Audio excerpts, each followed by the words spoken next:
So we're here at last, the last matchup in the first round of the Ultimate Supermarket Lager Championship. And before we go any further, let's have a look at the table.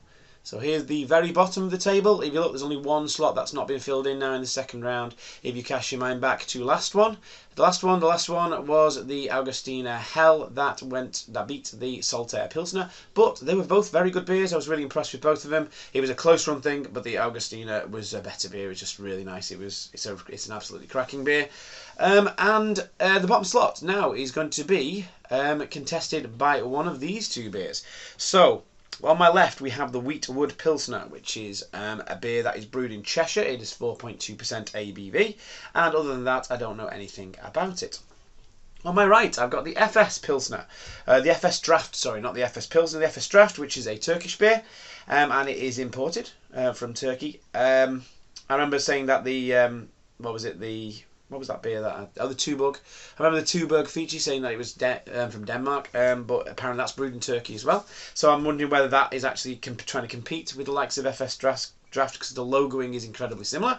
So I'm not sure whether these are actually trying to be very similar styles of beer. I'm assuming this one came first, and the Tuborg feature is trying to brew a similar Turkish brew to the FS Draft, but that's just a guess on my part. I don't know.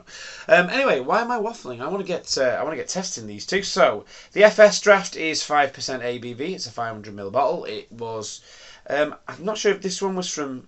I think you can get it from Lidl for a bit cheaper. This one I think was from Booths, about £2 something a bottle. You can get it a bit cheaper than that. I think you can get it from Home Bargains. It's in a can, I think, in Home Bargains. But you can get it all over the place. Weetwood Pilsner I've only seen in Booths, but you might be able to get it elsewhere. And I say it's 4.2% ABV, 500ml bottle. It was about £2.50, I think. So both of these, this one was probably a little bit cheaper, but similar price range, similar ballpark. Let's get them poured into our glasses and see what we think of them. Okay, beer's poured. Now looking at them, the heads have gone down a bit since they were poured, but the heads are dissipating quite quickly on both these beers, to be honest. One thing I noticed about the heads when they were a little bit more, this one was a bit larger bubbles, a bit fluffier. This one was a bit wispier, creamier on the head there, but not much more difference really. Before we go any further, I will obviously tell you which one's which, because that's what I do every single time. So, okay, this is which one is which. Okay, that was which one was which. And now we're going to have a little look at the beers, because the first thing you do with the beers is you look at them. And they're looking very similar colour. In fact, they both look identical, to be honest. They look identical, apart from the difference in the heads. They both look incredibly identical. So I'm going to go for a nose on this one now. So here we go.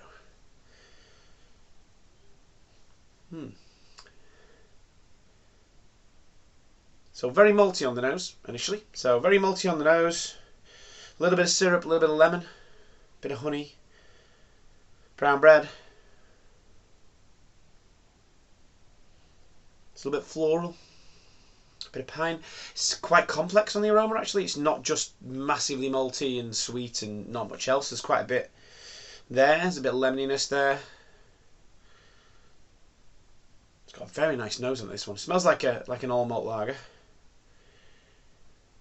And it smells really nice. It smells really good, that. It smells like an all malt lager done well, this. That is smelling nice. That is smelling very nice. Okay, there's not much more else I can say about that. There's quite a lot in the nose there. There's a lot of smells all sort of jumping up my nose there, all vying for attention. What about this one? Let's see if this smells different. Oh yeah, that does smell different. Very... Ooh, nice. Very citrus forward, this one. That smells incredibly fruity. Citrusy, almost like a bit of peach, a bit of apricot almost. In the smell there. Very fruity aroma. It doesn't smell like a lager, it smells like a pale ale, really. A little bit of grapefruit in the background. It smells like a really nice, juicy pale ale, this. Doesn't smell like a lager at all, so it'll be interesting to see how that converts to the taste, because I don't really want a lager that tastes like a pale ale, which is a shame really, because it smells delicious. It smells really nice, but again, if I end up giving the trophy to a lager that just tastes like a pale, then that's not really what it's all about. But yeah, that's very, very fruity. Very refreshing smelling.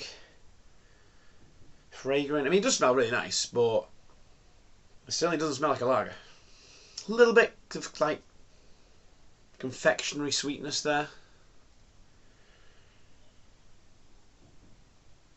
But it does, it smells really nice, but it doesn't smell like a lager. I think that's the best way to put it. So, I'm going to go on this one first to see if that smell translates to the taste. You'll have a little bit of a swill. So let's have a little go at this one. Okay, here we go. Cheers.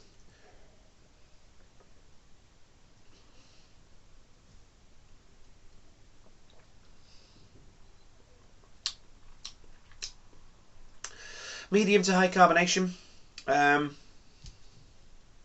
Not brimming with flavour, I won't lie. Nice creamy aftertaste.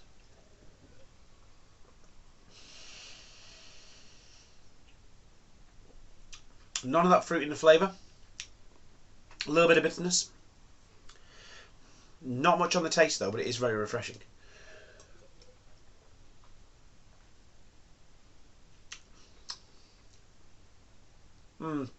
Yeah, I'm getting things hitting my tongue, like a bit of bitterness and a little bit of sweetness. But I'm not getting much aroma really from it. I'm not getting much actual taste. Most of the taste is on the aftertaste. Get a little bit of biscuitiness on the aftertaste.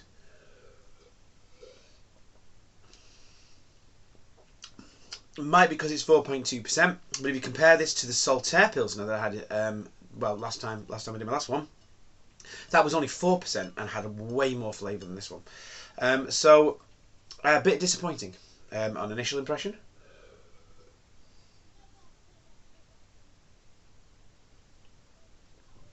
And I've already given away which I think is which, which is quite funny. I do say I don't want to think about which is which. I did actually think about which was which then. But at the end of the day, when you smell the maltiness of this, you know this is going to be the EFES. And this one is, you know, sometimes I try my hardest not to think which is which, but as soon as I smelled that one, I thought that's the EFES, and then when I smelled that one, I thought that's not the EFES. Yeah, so I'll let that slip then, didn't I, by saying it's 4.2%. But yeah, I'm not impressed with that at all. I had a lovely smell, lovely fruity smell. Don't know how they got the fruity smell and nothing in the flavour, but yeah, it's not a huge mile. What am I trying to say here? It's not a million miles away from Carling, this, I won't lie. There's very little flavour to it.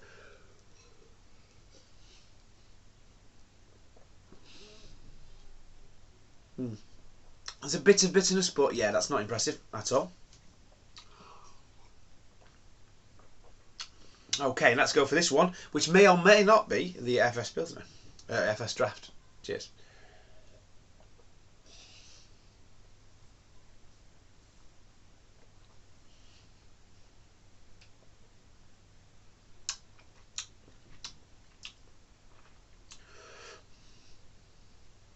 So, yeah, you got the maltiness and the flavour, quite a lot of brown bread up front.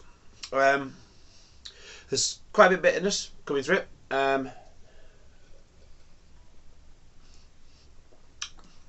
Towards the end, so you're getting some bitterness towards the end there.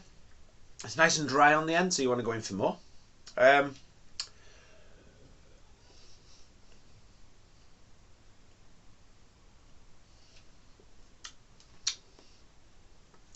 It's pleasant enough. I've had better.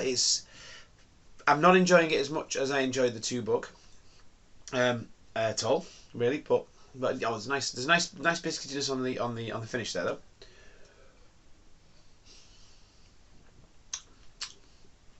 It's all right. It's all right. It's not bad. It's not great. It's better than this one.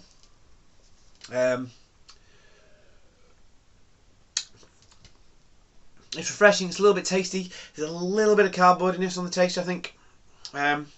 Whereas the 2 Bug, I remember being clean as a whistle. Not that I'm going to compare the two like that, but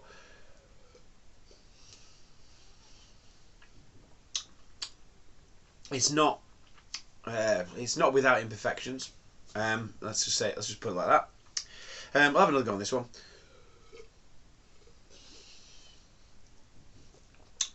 So going from that one to that one, I'm getting a little bit of the fruit characteristic on that one now. A little bit of floralness. There's a bit more flavour on that one now. I'll take back what I said about it being just quite close to Carling. It is a bit better than that, actually. There is a bit of flavours. The flavours are subtle, but they are there.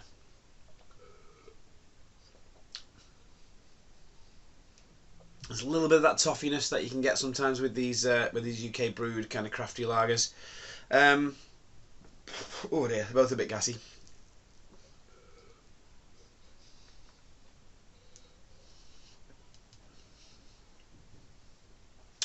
Yeah, if you hold it in your mouth a bit, you can leach some of those flavours, and those flavours are crisp and they are clean. And there is a little bit of, yeah, there is a little bit of, you know, kind of floral characters, a little bit of fruit in there. It would, I think, on a cold one of these on a hot day would go down really well. I wouldn't complain if I got this at a bar and I paid, you know, whatever pint prices for it. I wouldn't, you know, feel like I'd been ripped off. As good as most things you can get from the bar, to be honest.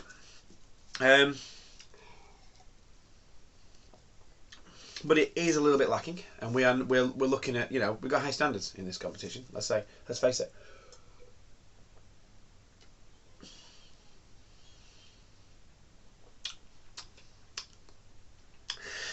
And yeah, I mean, to be honest, I thought it was a slam dunk for this. It was actually quite close, I'd say, a bit more close. This one's not all that really. This one's not that bad. I'm still going to go for this one. I think this one is better. How far either of these will go beyond this first round, I don't know. But this one, unless I pull out a better bottle for the next round, I don't know if this one will get much further. This one's going through though. I think this is the EFES. I'm thinking this is the Weetwood. That's all there is to it. Yeah, not a hard decision really. This is better, but I do like it when I get two beers that I really love. And there's some. It's a shame there's some that's been knocked out that have been absolute crackers. Maybe I'll give them another chance at one point. I don't know, but there you go. That's it. Let's see if I was right. Okay, the results are back, and yes, I was right. This was Weetwood, and this was the EFES. It's becoming a lot easier to decide which beer's which in this particular competition. I think as we get further through, it might be harder, but the lagers are all very different. There's lots of different styles of lager in this particular one, and it's a bit easier to tell which is which. Yeah, the EFES. It does taste like 100% malt lager. I don't know if it is, but it does taste like one. It's if they're going for something, or if the Tuborg was Vici was going for something similar, well they've really nailed it because it's better.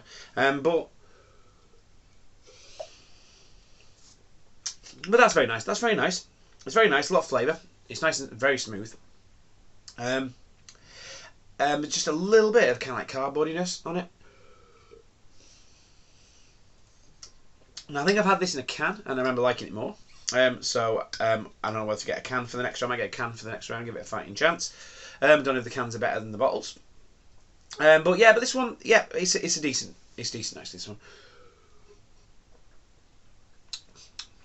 The flavours are subtle, but they're there. And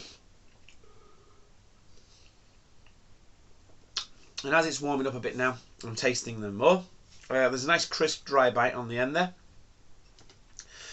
But I think this one just about takes it. It's you know they're both reasonable. This one is a bit more reasonable. But I'll say how much further it'll get, I don't know.